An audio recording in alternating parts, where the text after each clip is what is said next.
Washington, this is VOA News.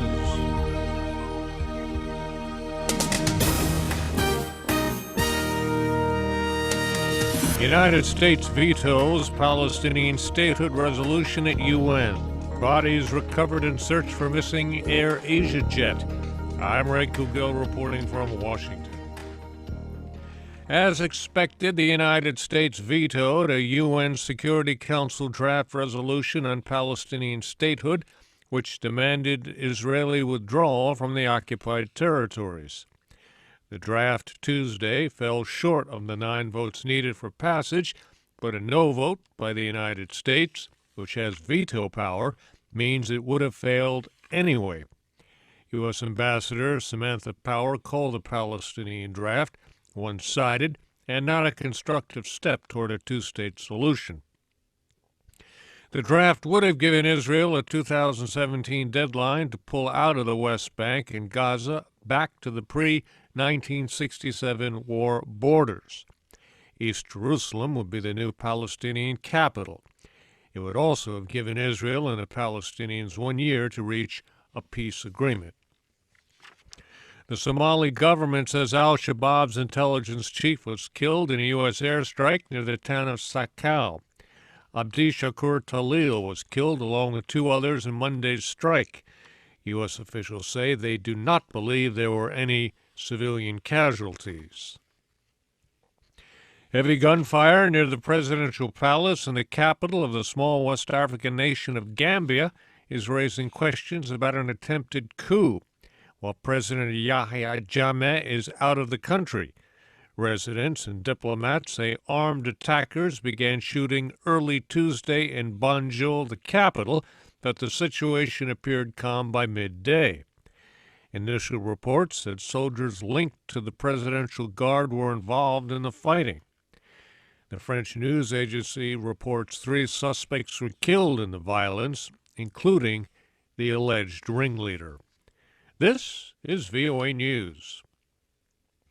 Indonesia's President Joko Widodo says military ships are on their way to a debris field in the Java Sea for what he calls a massive operation today, after rescuers located several bodies and wreckage believed to be from a missing AirAsia flight.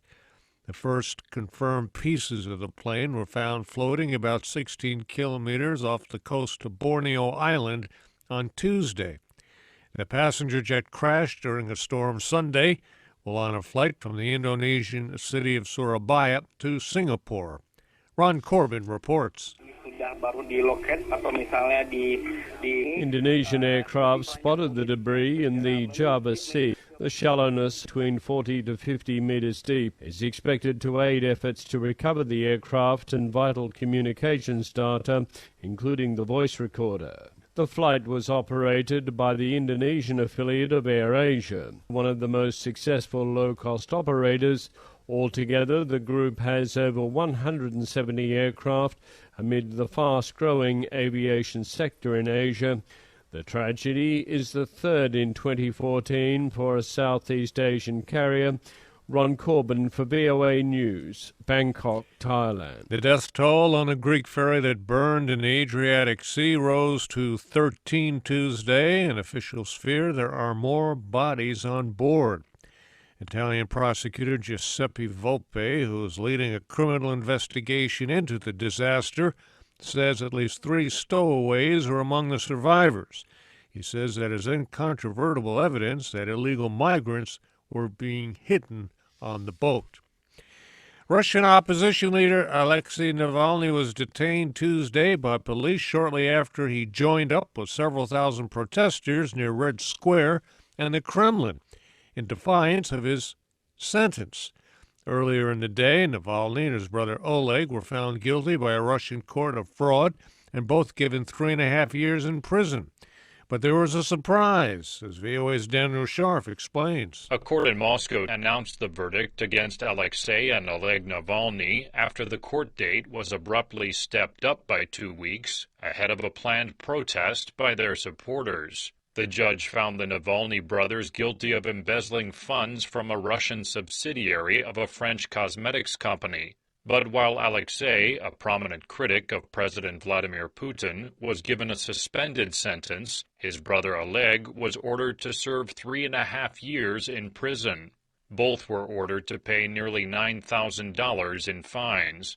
It was not immediately clear why the judge gave a harsher sentence to Oleg than to Alexei, but critics decried it as a blatant attempt to pressure the opposition leader through his family. Daniel Scherf, VOA News, Moscow. President Vladimir Putin asked Russian lawmakers to revoke the right they had granted for Russian forces to intervene in Ukraine.